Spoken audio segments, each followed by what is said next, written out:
అందరికీ శుభోదయం. మన జీవితంలో మనకు ఎదురయ్యేటటువంటి గెలుపు ఓటములు కావచ్చు, మంచి చెడులు కావచ్చు, సుఖ దుఃఖాలు కావచ్చు, వీటన్నిటికీ కూడా సాధ్యమైనంత వరకు 90% పైగా మనమే కారణం. నిజం. చాలామందికి ఆశ్చర్యంగా అనిపిస్తుండొచ్చు. ఎందుకంటే ప్రతి ఒక్కరి యొక్క ఆలోచన విధానం ఎలా ఉంటుందంటే, ఇప్పుడు నేను చెప్పినటువంటి గెలుపోటములు, సుఖ దుఃఖాలు, బాధలు, కన్నీళ్ళు, వీటన్నిటికీ ఏమైనా ఎదురు కాగానే ఫస్ట్ ఎదుటి వాళ్ళ మీదకి, పరిస్థితుల మీదకి మాత్రమే దృష్టి పోతుంది. కానీ వాళ్ళలోకి వాళ్ళు అంతర్గతంగా తొంగు చూసుకునే వాళ్ళు చాలా తక్కువ మంది ఉంటారు. కాబట్టి ఇప్పుడు నేను చెప్పినటువంటి స్టేట్మెంట్ని చాలామంది అంగీకరించరేమో, కానీ ఒక్కసారి మీరు సీరియస్గా ఆలోచించండి. మనకు ఎదురయ్యే ప్రతి సంఘటన ఒక సక్సెస్ ఆర్ ఒక ఫెయిల్యూర్, ఇది ఎవరి మీద డిపెండ్ అవుతుంది? మన మీదనే ఆధారపడుతుంది.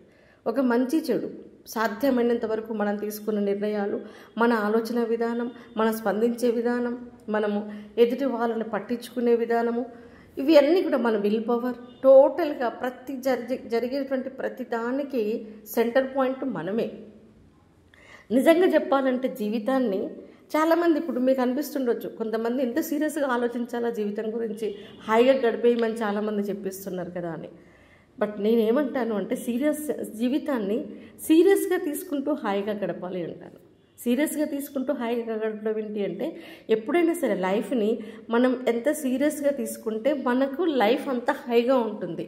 అంటే సీరియస్గా తీసుకోవడము అంటే మన మీద మనం ఫోకస్ చేస్తూ, మనం వేసే ప్రతి అడుగు మీద ఫోకస్ చేస్తూ, మనం తీసుకునే ప్రతి నిర్ణయం మీద ఫోకస్ చేస్తూ, మన కెరీర్ మీద, మన భవిష్యత్తు మీద మనం ఫోకస్ చేస్తూ, మనము ఎదగడానికి మనం ఫోకస్ చేస్తే ఆటోమేటిక్గా మనకు ఎదురయ్యేటువంటి అన్నీ మంచి విషయాలే. కాబట్టి మన జీవితం హాయిగా గడిచిపోతుంది. సో ముందుగా మనకేం కావాలి, మన జీవితానికి మనం ఏమి ఇచ్చుకోవాలి అనుకుంటున్నాం అనే దాని మీద మనకి స్పష్టత ఉండాలి. మన మీద మనకి నమ్మకం ఉండాలి. నాకు చాలామంది కాల్స్ చేస్తుంటారు స్టూడెంట్స్. అందరిలో కనిపించేటువంటి యూనిక్ లక్షణం ఒకటే, వాళ్ళ మీద వాళ్ళకి నమ్మకం ఉండదు. చేయగలుగుతామో లేదో, గెలుస్తామో లేదో, సాధించగలుగుతామో లేదో.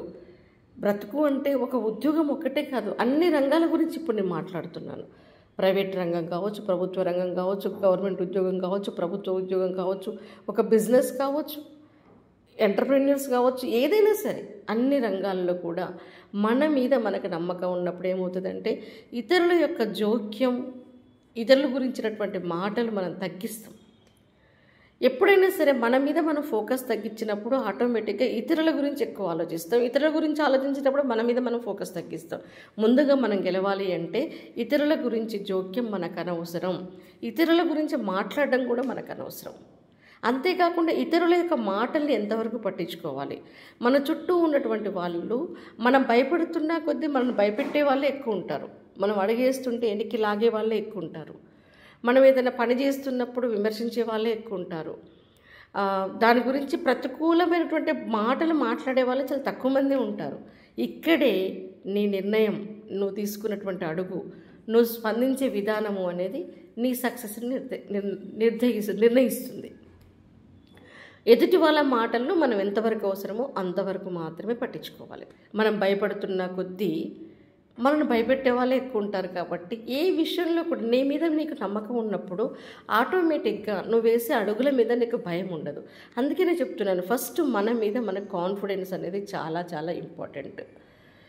ఇంకొక విషయం, ప్రతి చోట మనకి ప్రతికూలమైనటువంటి మనుషులే ఎక్కువగా ఎదురవుతారు. అందరూ మనకు అనుకూలంగా ఉండరు. ఉండాలన్న రూల్ కూడా లేదు, ఉండాలని ఆశించడం కూడా చాలా తప్పు. సో ప్రతికూల పరిస్థితులు, ప్రతికూల మనుషులు ఏం చేస్తారు, మనకు ఆపోజిట్గానే మాట్లాడతారు. కాబట్టి మాట్లాడే ప్రతి ఒక్కరికి మనం సమాధానం చెప్పాల్సిన అవసరం లేదు, వాళ్ళ మాటల్ని పట్టించుకోవాల్సినటువంటి అవసరం లేదు. అలా ప్రతి ఒక్కరికి సమాధానం చెప్పాలి అంటే మనకి ఒక్క జీవితం సరిపోదు, చాలా జీవితాలు కావాల్సి వస్తుంది. కాబట్టి ఇతరుల యొక్క మాటలకి ఎంత అవసరమో అంతే మనం స్పందించాలి. అంతేకాకపోయినా ఇంకొకటి, ఇతరుల గురించి ఒక్కొక్కసారి మనకు అర్థమవుతుంది వాళ్ళు కన్నింగ్ పీపుల్లా, మంచి వాళ్ళ కాదా, ఇవన్నీ విషయాలు మనకు అర్థమవుతుంది. మంచి వాళ్ళు అయినప్పుడు మనకు ప్రాబ్లం ఏం లేదు. కానీ కన్నింగ్, వీళ్ళు మనకు నమ్మక ద్రోహం చేస్తున్నారు, వీళ్ళు మంచి వాళ్ళు కాదు, మన ముందు ఒక రకంగా మన వెనుక ఒక రకంగా ఉంటున్నారు అన్న విషయం మనకు అర్థమైనప్పుడు వాళ్ళకి ఎదురుబడి మాట్లాడి కొట్లాడి నువ్వు ఇంతే నువ్వు అన్నావు అనుకో, వాళ్ళు యాక్సెప్ట్ చేస్తారా? చేయరు. ఎట్టి పరిస్థితుల్లో ఒక మనిషిని మనం డైరెక్ట్గా విమర్శించినప్పుడు వాళ్ళు యాక్సెప్ట్ చేయరు. కాబట్టి వాళ్ళ గురించి మనకు అర్థమైనా అర్థం కానట్టే మనం ముందుకెళ్ళడం లౌక్యం. మనకేం అవసరం వాళ్ళు ఎలాంటి వాళ్ళు అవుతాయి. మన ఫోకస్ అంతా కూడా మన మీద పెట్టుకోవాలి. ఇతరుల గురించి ఎంత తగ్గిస్తే మనం అంతగా డెవలప్ అవుతాం. ఇంకొక విషయం ఏంటి అంటే మన పట్ల మనం అప్రమత్తంగా ఉండాలి. ప్రతి క్షణం కూడా, ప్రతి క్షణం ఎవరో మన పట్ల మన గురించి పట్టించుకోవాలని మనం ఆశించొద్దు. మన పట్ల మనం అప్రమత్తంగా ఉంటే ఆటోమేటిక్ ఏమవుతుంది, మనం వేసే ప్రతి అడుగు కూడా కరెక్టా కాదా అని ఆలోచిస్తాం. మనం టైం వేస్ట్ చేసుకుంటున్నామా లేదా అని ఆలోచిస్తున్నాం. మన అనవసర విషయాలలో జోక్యం చేసుకుంటున్నామా లేదా అని ఆలోచిస్తాం. ఎప్పుడు మన పట్ల మనం అప్రమత్తంగా ఉన్నప్పుడు, మన మీద మనం కాన్సన్ట్రేట్ చేసినప్పుడు, మాట్లాడే మాట కానించి వేసే అడుగు వరకు, తీసుకునే నిర్ణయాల వరకు, ఓకే, ప్రయాణించే విధానం వరకు ప్రతి విషయంలో మనం అప్రమత్తంగా ఉన్నట్లయితే ఆటోమేటిక్గా మనమే సేఫ్ జోన్లోకి వెళ్ళిపోతాం. ఇతరుల యొక్క సహాయం కూడా మనకు అవసరం ఉండదు. ఇతరుల యొక్క మాటలకి బాధపడాల్సిన అవసరం కూడా మనకి ఉండదు. కాబట్టి మన పట్ల మనం ప్రతి క్షణం అప్రమత్తంగా ఉండి మనల్ని మనం నడిపించుకుంటూ ముందుకు తోసుకుంటూ మనల్ని మనం పెంచి పోషించుకోవాలి. అంతేకాదు ఒక్కొక్కసారి మనం తీసుకునే నిర్ణయాలు కంపారిజన్ అనేది చాలా తగ్గించుకోవాలి. వాళ్ళకి అది ఉంది, మనకి ఇది లేదు. వాళ్ళకి పలానా వస్తువులు ఉన్నాయి, మనకి లేవు. వాళ్ళు లగ్జరీగా ఉన్నారు, మనకి లేవు. ఇది కాదు. శక్తిని మించి మనం ఎప్పుడైతే ఖర్చులు చేస్తామో ఆటోమేటిక్గా మన టైం అంతా ఆ అప్పులు తీర్చడానికి, ఆ ఖర్చుల్ని భరించడం గురించి ఆలోచిస్తుంది. జీవితంలో ఎక్కువ టైం వేస్ట్ చేసేది మన జీవితంలో. కాబట్టి ఎప్పుడైతే మనం వాటికి ఎక్కువ ప్రయారిటీ ఇస్తామో మన మనోబలం అనేది దెబ్బతీస్తుంది. అంతేకాదు మన శక్తిని మించి అడుగులేసినప్పుడు తీరని దుఃఖం కూడా వస్తుంది. ముందు వాటిని భరించగలిగే స్థాయికి మనం ఎదగాలి. మన దగ్గర లేనప్పుడే ముందే మనం తెచ్చుకొని పెట్టుకుంటే, ఇప్పుడు చూడండి చాలామంది ఈఎంఐల రూపంలో ఎంతమంది సఫర్ అవుతుంటారు. కాబట్టి ఇప్పుడు మనకి లేనంత మాత్రాన నష్టమేం లేదు. ప్రశాంతంగా మన జీవితం సాగిపోతుంటుంది. అప్పుడు మన శక్తి అంతా, మన మనసంతా మనం ఏం సాధించాలి అనే దాని మీద ఫోకస్ చేయగలుగుతాం. అలా కాకుండా మనం శక్తిని మించి కంపారిజన్ ఎప్పుడు కూడా గుర్తుపెట్టుకోండి. సింపుల్ లివింగ్, హైలీ థింకింగ్ చేసేటువంటి పర్సన్స్తో కంపేర్ చేసుకోండి. సాధారణ స్థితిలో ఉండి ఉన్నత స్థాయికి ఎదిగినటువంటి వాళ్ళతోటి కంపేర్ చేసుకోండి. ఎక్కడి నుంచో మొదలై జీరో నుంచి మొదలై హీరో స్థాయికి ఎదిగిన వాళ్ళతోటి కంపేర్ చేసుకొని వాళ్ళలాగా ఎదగడానికి ట్రై చేయాలి. కానీ మన దగ్గర ఆ స్థాయి లేనప్పుడు వాళ్ళలాగా ఖర్చు పెట్టాలి, వాళ్ళలాగా కాస్ట్లీ మొబైల్ ఉండాలి, వాళ్ళలాగా కాస్ట్లీ కారు ఉండాలి, వాళ్ళలాగా నగలు వేసుకోవాలి, వాళ్ళలాగా చీరలు కట్టుకోవాలి, వాళ్ళలాగా మనం మెయింటైన్ చేయాలి అనేది మన కష్టాలకి మనమే స్టిమ్యులేషన్ ఇచ్చుకున్నట్టు లెక్క. కాబట్టి ఫస్ట్ మనం ఎదగడానికి ప్రయత్నించాలి. ఒక్కొక్కసారి మనం ఎదిగే క్రమంలో మనం తగ్గాల్సిన అవసరం ఏర్పడుతుంటుంది. ఒక్కొక్కసారి 2 అడుగులు వెనక్కి వేయాలి. 2 అడుగులు వెనక్కి వేసాము అంటే మళ్ళీ బాణము వెనక్కి లాగి ముందుకు ఎందుకు వెళ్తారు? అంతకు మించిన స్పీడ్ తోటి ముందుకు వెళ్ళిపోతుంది. కాబట్టి ఒక్కొక్కసారి మనం ఎదగాలి అంటే, మనం గెలవాలి అంటే 2 అడుగులు కాదు 4 అడుగులు వెనక్కి వేయాల్సిన అవసరం రావచ్చు. ఒక్కొక్కసారి తగ్గాల్సిన అవసరం రావచ్చు. వేరే వాళ్ళ ముందు తగ్గినంత మాత్రాన మనమేదో కిరీటాలు కోల్పోం. కాబట్టి మనం తగ్గుతున్నాం. దేనికోసం తగ్గుతున్నాం? మనల్ని మనం గెలిపించుకోవడం కోసం తగ్గుతున్నాం. కాబట్టి ఒక్కొక్కసారి తగ్గడాన్ని కూడా మనం స్వీకరించగలగాలి. చాలా వరకు మనం మౌనంగా ఉండడమే మంచిది. ప్రతి చోట మన మాట వినిపించాల్సిన అవసరం లేదు. మౌనం ఒక్కొక్కసారి యుద్ధాలనే ఆపేయగలుగుతుంది. మనం ఒక పర్సెప్షన్లో మాట్లాడి ఉండొచ్చు. మ్యాక్సిమం మనం మంచి చెప్పినా చెడుగా స్వీకరించే వాళ్ళు ఎక్కువ మంది ఉంటారు. మనం మంచిగా సద్విమర్శ చేసినా దాన్ని నెగిటివ్గా తీసుకునే వాళ్ళు ఉంటారు. కాబట్టి మనకెందుకు, మనకు అవసరం లేని దగ్గర మనల్ని అడిగినప్పుడే సమాధానం చెప్పాలి. కాబట్టి మౌనమే అన్ని చోట్ల చాలా వరకు మనల్ని హాయిగా ఉంచుతుంది నిజంగా చెప్పాలి అంటే. అంతేకాదు ప్రతి ఒక్కరు మన చుట్టూ ఉన్న వాళ్ళంతా మనోళ్ళే అనుకొని మన విషయాలన్నీ షేర్ చేస్తూ ప్రతిసారికి వాళ్ళని సలహా అడుగుతూ ఉంటే వాళ్ళ ఆధిపత్యం మన మీద పెరిగిపోతుంది. కాబట్టి అందరూ మనలాంటి మనుషులే అనుకోండి, తప్పులేదు.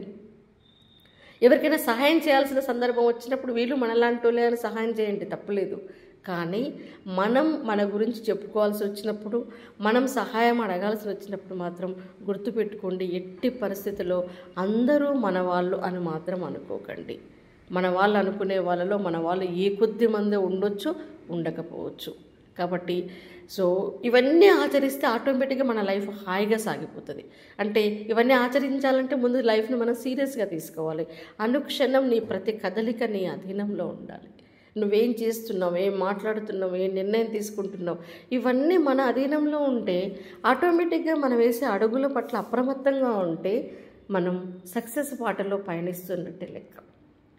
మన జీవితం పట్ల మనకు క్లారిటీ ఉండాలి, మనం మాట్లాడే మాట పట్ల మనకి ఒక స్పష్టత ఉండాలి. ఇవన్నీ ఏంది అంటే మనం పాజిటివ్ మైండ్ సెట్తో ఉన్నప్పుడు మన జీవితం నిజంగా చాలా అద్భుతంగా మారిపోతుంది. మీరు అన్నిట్లో సీరియస్నెస్ పెంచుకొని నెగిటివ్ విషయాల పట్ల, వాటిని స్వీకరించే విధానం పట్ల వాటిని నెగ్లెక్ట్ చేయండి, వదిలేసేయండి. సానుకూల దృక్పథం ఉన్నప్పుడు మనం చూడండి, కొంతమంది అందమైన గులాబీని చూస్తే కొంతమంది దాని కింద ఉన్న ముళ్ళను మాత్రమే చూస్తారు. సో చెడును వెతకండి, మంచిని మాత్రమే చూడండి. మంచి జరుగుతుందని ఆశించండి, నేను చేయగలను, సాధించగలను అని ఆశించండి.